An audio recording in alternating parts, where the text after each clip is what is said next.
పుణ్యక్షేత్రంస్ ఛానల్లో ఈరోజు ఒక విచిత్రమైన వెంకటేశ్వర స్వామి ఆలయాన్ని దర్శించుకుందాం. మరి ఆలస్యం చేయకుండా వీడియోలోకి వెళ్ళిపోదాం. ప్రస్తుతానికి మనం తిరుపతి తాజ్ హోటల్ దగ్గర నుంచి ఛాయా ధ్వజస్తంభ సాలిగ్రామ వెంకటేశ్వర స్వామి ఆలయానికి ఎలా వెళ్లాలో చూద్దాం. కేవలం ఈ దారి మాత్రమే కాకుండా సాలిగ్రామ వెంకటేశ్వర స్వామి ఆలయం యొక్క గూగుల్ మ్యాప్స్ అడ్రస్ లింక్ కూడా కామెంట్ సెక్షన్లో పిన్ చేస్తాను. అది డైరెక్ట్గా మనం వెళ్ళడానికి ఉపయోగపడుతుంది. తిరుపతి రైల్వే స్టేషన్ బస్టాండ్ నుంచి మనం ర్యాపిడో, ఓలా ద్వారా కూడా ఈ ఆలయానికి చేరుకోవచ్చు. ఇలా మనం తిరుపతి నుంచి 2 మార్గాలలో స్వామివారిని చేరుకుంటాం. ఇలా ఆలయాన్ని చేరుకునే లోపు ఛాయా ధ్వజస్తంభం గురించి మాట్లాడుకుందాం. సాలిగ్రామ వెంకటేశ్వర స్వామి ఆలయం నిర్మించిన తర్వాత ధ్వజస్తంభం ఏర్పాటు చేయలేదట. అది గమనించిన చాలా మంది ఆలయంలో ధ్వజస్తంభం ఎందుకు ఏర్పాటు చేయలేదని, తొందరగా చేయమని ఇలాంటి సలహాలు, సూచనలు ఇస్తూ ఉన్నారట. ఇలా రోజులు గడుస్తూ ఉన్నాయి. 2 సంవత్సరాలు దాటిపోయింది.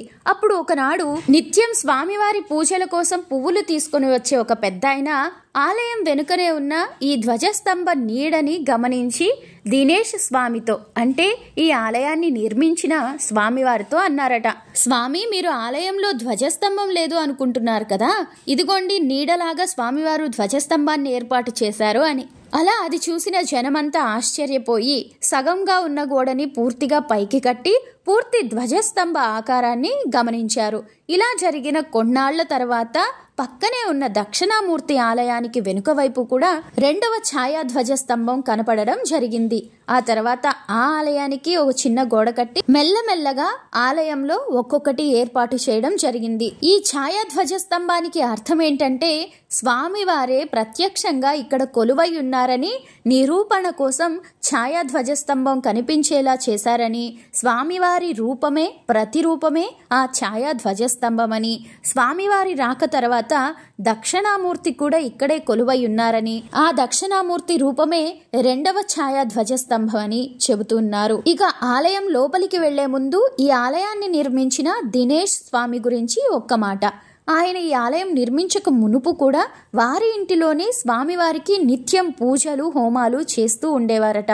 ఆ తర్వాత కొన్నేళ్ల క్రితం ఇక్కడ ఆలయం నిర్మించాలి అన్న సంకల్పంతో ఇలాంటి ఓ ఆలయాన్ని నిర్మించారు. ఇక ఆలయ ప్రవేశం ఎలా ఉంటుందో ఇప్పుడు చూద్దాం. రాగానే ఇక్కడ ఉచితంగా హారతి ఇవ్వడానికి ఇలా దీపాన్ని మనకిస్తారు. దీన్ని తీసుకొని ఆలయానికి ప్రదక్షిణగా లోపలికి వచ్చినప్పుడు ఎదురుగా కనిపిస్తున్న మొదటి ఛాయా ధ్వజస్తంభానికి 3 సార్లు హారతి ఇవ్వాల్సి ఉంటుంది. ఇలా మొదటిసారి ఆలయంలో ప్రవేశించే వాళ్ళకి హారతి గురించి తికమక లేకుండా ఉండడం కోసం ఎక్కడికక్కడ టీవీలు ఏర్పాటు చేసి అందులో ఎలా చేయాలో చూపిస్తూ ఉంటారు. ఇలా వెంకటేశ్వర స్వామి ప్రతిరూపమైన ఛాయా ధ్వజస్తంభానికి హారతిచ్చిన తర్వాత పక్కనే ఉన్న దక్షిణామూర్తికి, ఆయన ప్రతిరూపమైన 2వ ఛాయా ధ్వజస్తంభానికి హారతి ఇవ్వాల్సి ఉంటుంది. అలానే ఈ ఆలయంలో మరో ప్రత్యేకత తాబేలు పీట. ఆ తాబేలు పీట మీద కూర్చొని మనం ధ్యానం చేసుకోవచ్చు. ఇంతేకాకుండా ఆలయంలోనే చిన్న చిన్న హోమాలు మనం సొంతంగా కూడా చేసుకోవచ్చు. పెద్ద పెద్ద యజ్ఞాలు కూడా మనతో చేయిస్తారు.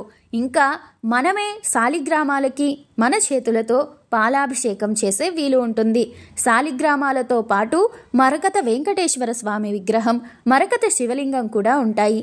వాటికి మనమే పాలాభిషేకం చేసుకోవచ్చు. దానికి గాను 150 రూపాయల టికెట్ తీసుకోవాల్సి ఉంటుంది. ఇక 2 హారతులు ఇచ్చిన తర్వాత 3వ హారతిగా విమాన వెంకటేశ్వర స్వామికి హారతి ఇస్తాం. ఇక చివరి 4వ హారతి ఆలయం బయట ఉన్న యజ్ఞకుండానికి. అలానే ఈ ఆలయంలో గమనించినట్లయితే ఎక్కడ చూసినా టీవీలు కనిపిస్తున్నాయి. ఆ టీవీల్లో ఆలయానికి సంబంధించిన వివరాలు, విషయాలు, విశేషాలు అన్ని వివరంగా కూడా మనకు తెలియజేయబడుతూ ఉన్నాయి. కనుక మీరు స్వయంగా హోమం చేయాలనుకున్నా, స్వామివారికి మూలవర్లకి అభిషేకాలు చేయాలనుకున్నా వాటిలో చూసి ఆ వివరాల ప్రకారం సులభంగా వివరంగా తెలుసుకోగలరు. ఇక మనం 4వ హారతిని యజ్ఞగుండానికి ఇచ్చేస్తున్నాం. చివరికి ఆ దీపాన్ని ఆ యజ్ఞకుండానికి సమర్పిస్తాం. ఇలా గర్భగుడిలోకి వెళ్లి స్వామివారిని దర్శించుకునే ముందే ప్రదక్షిణ పూర్వకంగా 4 హారతులు సమర్పించుకుంటాం. ఇక ఈ ఆలయం గురించి చెప్పుకోదగిన మరొక విషయం, ఏనుగుల గుంపు వచ్చి స్వామివారిని దర్శించుకుని వెళ్లడం. ఒకసారి తిరుపతికి ఏనుగులు రావడం, అవి సరాసరి సాలిగ్రామ వెంకటేశ్వర స్వామి ఆలయానికి వచ్చి ఏమాత్రం హాని కలిగించకుండా స్వామి ఆలయానికి ప్రదక్షిణ చేసి వెళ్ళిపోవడం, అది సీసీటీవీలో రికార్డ్ అవ్వడం కూడా జరిగింది. అలానే గర్భగుడిలో ఉన్న స్వామివారి రూపం ఎలా ఉంటుందంటే, పైన వెంకటేశ్వర స్వామి, మధ్యలో శివుడు, కింద అమ్మవారు, ఇలా 3 రూపాలు ఒకే దగ్గర కనిపిస్తూ ఉంటాయి. దానికి కారణం ముగ్గురు వేరు కాదు, ముగ్గురు ఒకటే అని చెప్పడం. ఇక పెద్ద మూల విరాట్ ముందు చిన్న చిన్న మరకత వెంకటేశ్వర స్వామి, మరకత శివలింగం, సాలిగ్రామాలు మనకు కనిపిస్తాయి. వాటికి స్వయంగా అభిషేకం చేసే వీలు ఇక్కడ ఉంటుంది.